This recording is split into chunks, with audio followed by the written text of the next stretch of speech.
Movie के start में हमें एक बच्चा देखने को मिलता है जो कि एक मैजिक स्पेल की प्रैक्टिस कर रहा है। इस बच्चे का नाम यिंगमिंग है और ये एक प्रोटेक्शन स्पेल की प्रैक्टिस कर रहा है। ये स्पेल एक मास्टर बनने के लिए बहुत जरूरी है। यिंगमिंग से ये स्पेल हो नहीं पाता, जिसके बाद वो अपने मास्टर से कहता है कि ये स्पेल मुझसे नहीं होगा। इस बात पे मास्टर उसको कहते हैं कि अगर तुम्हारी लाइफ में कोई ऐसा है जिसको तुम प्रोटेक्ट करना चाहते हो तो उसके बारे में सोच के इसकी प्रैक्टिस करो। फिर दिखाते हैं कि इस स्पेल की प्रैक्टिस करते करते यिंगमिंग बड़ा हो जाता है। इतने साल गुजरने के बाद भी जब वो ये स्पेल नहीं कर पाता तो वो अपने मास्टर से कहता है कि हमें इस प्रोटेक्शन स्पेल की जगह टेलीपोर्टेशन स्पेल की प्रैक्टिस करनी चाहिए। मास्टर जानते हैं कि यिंगमिंग को टेलीपोर्टेशन स्पेल तो आता है, तो वो इसकी इस ऑफर को रिजेक्ट कर देते हैं। मास्टर उसे बताते हैं कि किसी भी पावरफुल एनिमी को हराने के लिए सिर्फ टेलीपोर्टेशन स्पेल काफी नहीं होगा, इसके साथ ही साथ एक अच्छा मास्टर बनने के लिए उसको प्रोटेक्शन स्पेल सीखना बहुत जरूरी है। अभी ये दोनों बातें कर ही रहे होते हैं कि वहाँ की प्रोटेक्शन वॉल टूटने लगती है। इसके बाद मास्टर समझ जाते हैं कि ये शैतानी सांप का साया है। इस सांप को देखते ही मास्टर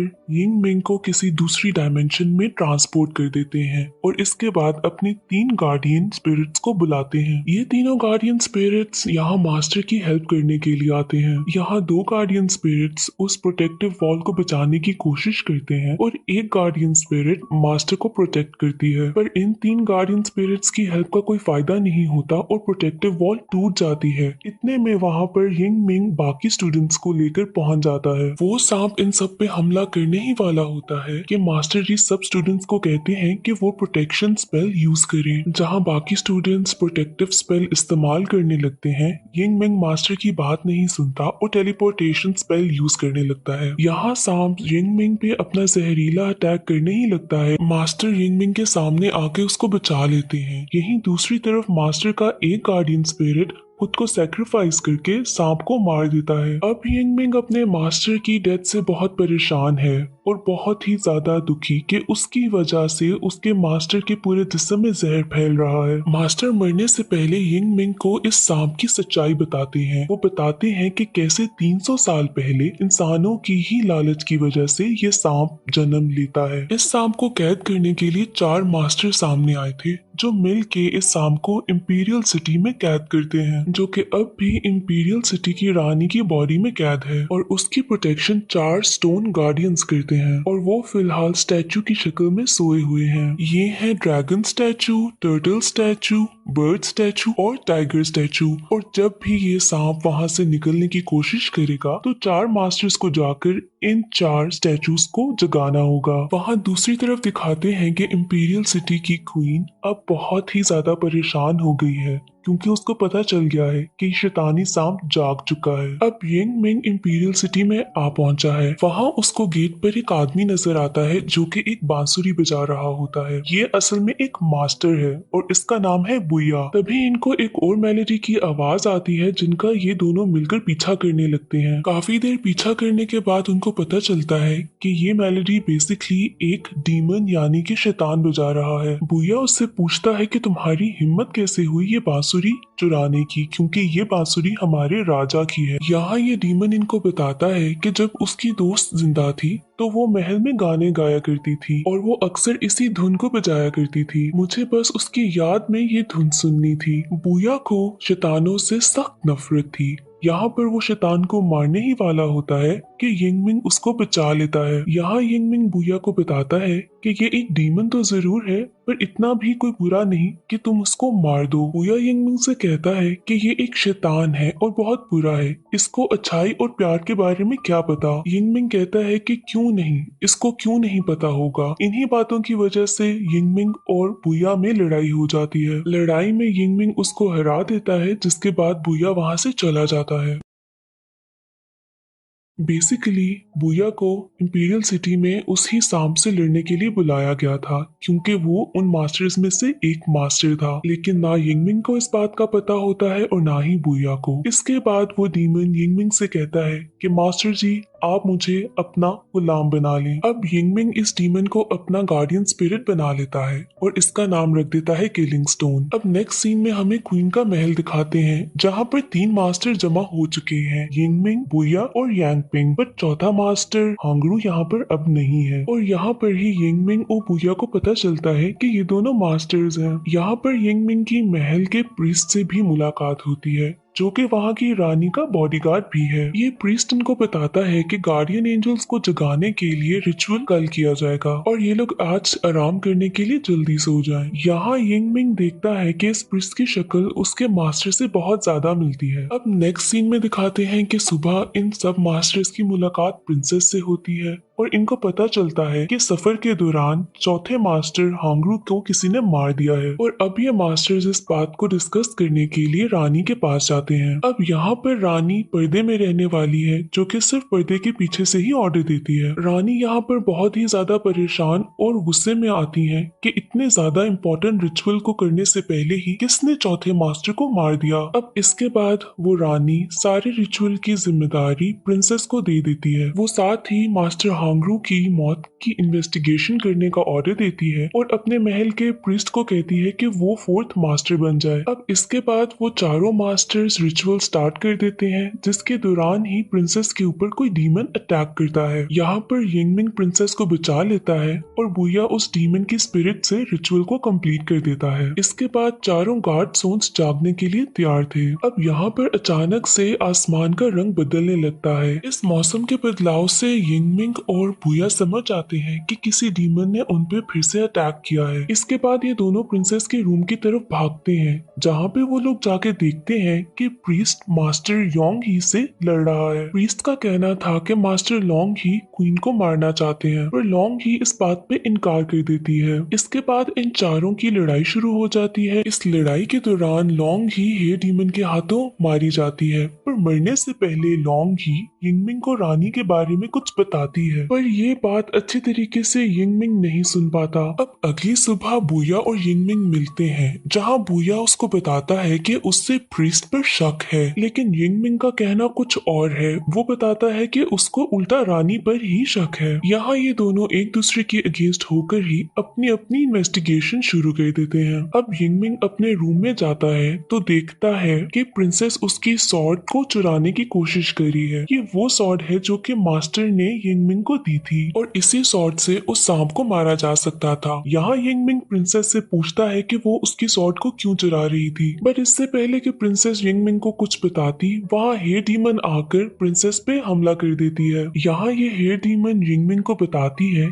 कि वो इस बात के लिए 60 ईयर्स से इंतजार कर रही थी और उसी के पास से यिंगमिंग को रानी की एक तस्वीर मिलती है, जिसमें वो बिल्कुल प्रिंसेस जैसी नजर आ रही है। इसको देख के यिंगमिंग सारी बात समझ आता है और वो इसके बाद बुया के पास जाता है कि वो सारी बात उसको बताए। यहाँ पर बुया प्रिस्ट के पास पहुंचा होता है उससे इन्वेस्टिगेशन करने के लिए। यहाँ यिंगमिंग देखता है कि बुया जमीन पर गिरा हुआ है और वहाँ से प्रिस्ट भाग चुका है। यहाँ यिंगमिंग बुया को उठाता है और ये दोनों महल से बाहर जाते हैं।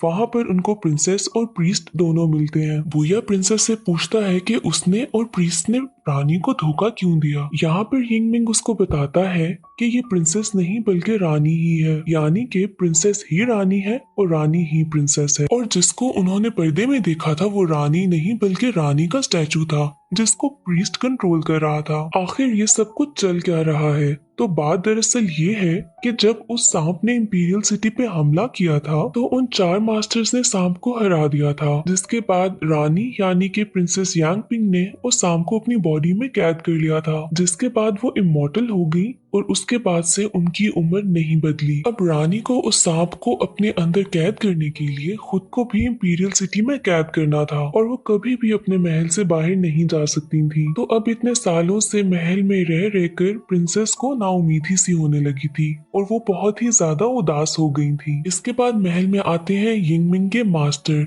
जिनके आने की वजह से प्रिंसेस का दिल बहल गया, बट वो वहाँ पर हमेशा के लिए नहीं रह सकते थे और उनको वहाँ से जाना पड़ता है। लेकिन प्रिंसेस उदास ना हो तो वो मास्टर उनको एक गार्डियन एंजल देते हैं जो कि बिल्कुल उन जैसा दिखता है, और वो गार्डियन एंजल कोई और नहीं बल्कि वो प्रीस्ट ही था। अब प्रिंसेस को तो यही लगता है कि प्रीस्ट वही मास्टर है, पर वो कोई और नहीं गार्डियन एंजल ही है। अब कुछ अरसे के बाद प्रीस्ट प्रिंसेस से कहता है कि वो इमॉर्टल होना चाहता है, और क्योंकि प्रीस्ट बिल्कुल मास्टर जैसा लगता है प्रिंसेस बात मान लेती है, लेकिन इस बात के लिए उसको अपनी बॉडी से वो सांप निकालना होगा जिसको उसने काफी अरसे से अपने जिस्म में कैद करके रखा था। इसके बाद उस सांप को प्रीस्ट को अपनी बॉडी में कैद करना होगा जिससे वो इमॉर्टल हो जाएगा। ये बात सुनने के बाद यिंग मिंग और बुया उन प्रीस्ट के ऊपर हमला कर देते हैं। यहाँ प्रीस्ट उन पर टेलीपोर्टेशन स्पेल यूज करता है, बट जैसे कि हमें पता है कि यिंग मिंग की टेलीपोर्टेशन स्पेल बहुत स्ट्रॉन्ग है, वो उनके स्पेल से बच जाता है। दूसरी तरफ हमें दिखाते हैं कि प्रिंसेस की बॉडी में बहुत ज्यादा पेन स्टार्ट हो गई है, जिसका मतलब ये है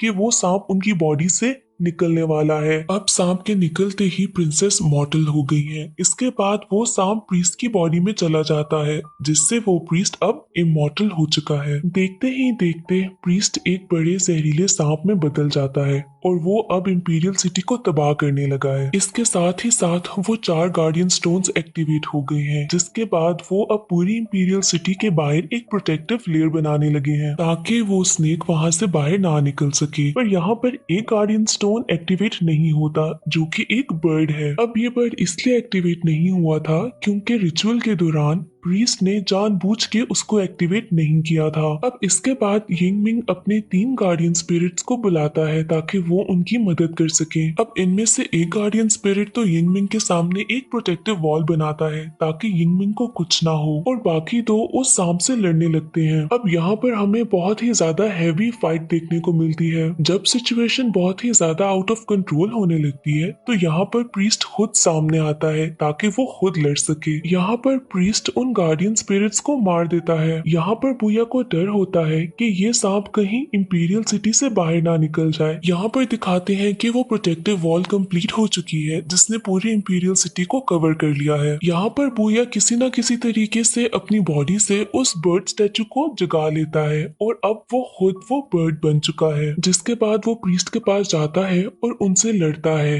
अब यहाँ पर इन दोनों के बीच में एक जबरदस्त लड़ाई होती है। दूसरी तरफ यिंग मिंग प्रिंसेस के पास जाता है और उसको सब कुछ सच बता देता है कि कैसे ये वो मास्टर नहीं है बल्कि वो प्रीस्ट सिर्फ एक गार्डियन एंजल है। इसके बाद यिंग मिंग अपनी पावर से प्रिंसेस को आखिरी दफा अपने मास्टर से मिलवाता है। यहाँ वो मास्टर प्रिंसेस को सब कुछ सच बताता है और बताता है कि कैसे उसने गलत किया और साथ ही वो एशेस में बदलने लग जाता है। इसके बाद प्रिंसेस समझ आती है कि अब वो मास्टर इस दुनिया में नहीं रहे। इसके बाद यिंग मिंग और प्रिंसेस दोबारा इंपीरियल सिटी में आ जाते हैं जहाँ पर अभी तक बुया और प्रीस्ट की लड़ाई चल रही है। यहाँ यिंग मिंग बुया को बताता है कि ये सांप सिर्फ उसी सॉर्ड से मर सकता है जो कि उसके मास्टर ने उसको दी थी। यहाँ बुया वो सॉर्ड निकालता है बट इससे पहले कि वो उस प्रीस्ट को मारता वो प्रीस्ट बुया के हाथ से सॉर्ड गिरा देता है। अब ये तलवार प्रिंसेस उठा लेती है और वो उस प्रीस्ट को धमकी देती है कि अगर उसने ये सब कुछ बंद ना किया तो वो खुद को मार देगी। इसके साथ ही वो सॉर्ड से अपना गला काट देती है और खुद को मार देती है।